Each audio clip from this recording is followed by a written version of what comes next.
Mr. Bove, thank you very much for joining Athens News Agency, the official agency of Greece. You know, Greece and France have a lot of common problems concerning the crisis. Greece, of course, is in the center of the crisis. I would like to have your opinion about the exit, the possible exit of this crisis. Alors, pour moi, je crois que d'abord, ce qui a été fait à la Grèce est tout à fait inacceptable. La façon dont la Troïka a imposé l'austérité, a imposé à la Grèce des coupes dans les services sociaux, dans les salaires, dans les pensions, est quelque chose qui est insupportable pour n'importe quel peuple d'Europe. Le vrai problème, c'est que la Troïka n'a pas de légitimité. Le FMI, la Banque européenne et la Commission ne sont pas élus. Ça s'est fait hors du contrôle des citoyens et du Parlement européen. C'est quelque chose qui n'est pas acceptable. Par contre, moi je crois qu'il faut que l'Europe ait les moyens d'aider un pays. Si la banque veut aider, si le FMI veut faire une expertise extérieure, ok. Mais ça doit être une question européenne et qui doit se régler de manière démocratique. Pour ça, il faut qu'on ait plus d'Europe. Il faut qu'on ait la capacité, aussi au niveau européen, de lancer des projets avec un budget propre qui prenne en compte la réalité de chaque pays. Ce qui est insupportable dans la façon dont la crise est réglée, c'est qu'elle se fait sur le dos de la population et qu'on a des entreprises, des multinationales qui aujourd'hui profitent de la situation et qui attaquent y compris la Grèce pour privatiser des secteurs centraux des services publics qui sont utiles à tous les citoyens. Beaucoup de peuples en Grèce pensent que l'Allemagne, c'est le producteur de cette crise. Alors, je crois que ça, je ne serais pas d'accord avec cette idée. Le modèle économique allemand a été en cohérence avec la question de la Troïka. Les pays, et c'est ça le problème, c'est que les pays ont accepté la logique de la Troïka. Et c'est ça qui n'est pas normal. Il aurait fallu mettre un veto.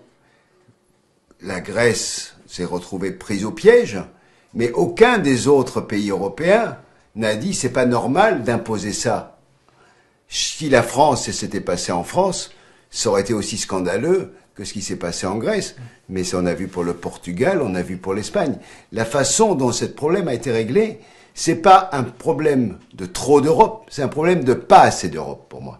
C'est-à-dire qu'on a laissé les États et la Commission régler ces problèmes. Et ça pose des vraies questions. Il y avait des problèmes internes à la Grèce. C'est vrai qu'il y avait des problèmes internes. Mais on n'a pas réglé ces problèmes internes. On n'a pas réglé le problème à la fois d'une augmentation du budget avec la question de l'armement. La question de l'armée, du budget militaire grec est une folie. Et qui c'est qui avait intérêt à ce que la Grèce paye ses armements? C'est l'Allemagne et la France. C'est un problème. La question de l'impôt, tout le monde n'est pas égal devant l'impôt en Grèce. C'est pas normal. La question de l'évasion fiscale des armateurs vers la Suisse, ça n'a pas été réglé non plus. Donc on voit qu'on a pris des solutions, mais qui ne répondaient pas aux véritables problèmes structurels internes de la Grèce aussi. Donc on a un mixte dans cette affaire. Mais moi je dis aujourd'hui qu'effectivement la Commission est partie dans une direction complètement de manière autonome, sans consulter ni les parlements nationaux, ni le Parlement européen. Et ça, c'est une grave lacune dans tout ce qui s'est construit. Beaucoup de peuples en Grèce et en Europe aussi espèrent qu'après l'élection de M. Hollande à la présidence française, il y aura une autre direction en Europe. Mais je pense qu'il n'y a pas une autre direction. M. Hollande follows la direction de Mme Merkel. Aujourd'hui, c'est un vrai problème. C'est qu'actuellement, il n'y a pas de courage des chefs d'État et de gouvernement. Ils sont tous mainstream. ils vont tous dans la même logique et ils sont tous commandés par la Commission européenne. C'est quelque chose de tout à fait incroyable. Mais aussi, le problème, c'est parce qu'on n'a pas une commission qui soit élue. Aujourd'hui, le président de la commission est choisi comme le plus petit dénominateur commun par les chefs d'État et de gouvernement. Avec la prochaine élection européenne, le choix du candidat va être lié directement à l'élection européenne.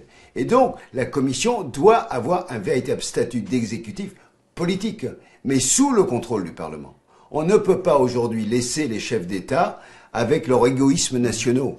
Et le problème, il est là. C'est que ce sont les gouvernements qui, aujourd'hui, sont le symbole de cette faillite, parce qu'ils n'assument pas collectivement. Chacun veut le retour sur soi, dépenser moins, mais toujours gagner plus depuis l'Europe. On voit l'exemple avec M. Cameron, mais tous les pays font de la même manière.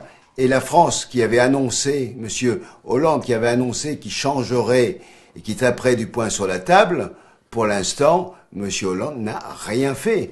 Et on est dans une vision ancienne de l'Europe. Mais c'est une Europe aujourd'hui qui se construit contre les peuples et qui peut avoir des conséquences dramatiques à l'intérieur de chaque pays, où on voit des gens d'extrême droite, des populistes, des nationalistes qui utilisent la crise non pas pour améliorer la situation, mais au contraire pour avoir des propositions de repli. Et ça, c'est quelque chose qu'on ne peut pas accepter. La question, M. Beauvais, est-ce qu'il y a possibilité pour un fonds commun entre des pays de l'Europe du Sud? Est-ce qu'on peut avoir cette alliance? Ça dépend des politiques qui sont menées dans ces pays. Quand je vois aujourd'hui l'Espagne, je ne suis pas sûr que l'Espagne ou le Portugal aient envie d'aller dans la même direction que les Grecs, les Italiens ou les Français, j'en sais rien. Mais la question aujourd'hui, c'est que je crois moins dans les gouvernements que dans la capacité des citoyens, par leur vote, aussi au Parlement européen. C'est pour ça que je crois que c'est très important, le vote du 25 mai, pour pouvoir donner une orientation politique à l'Europe. Je crois qu'il faut que le Parlement soit le contrepoids des États, parce que les États n'ont pas assumé leurs responsabilités dans la construction de l'Europe.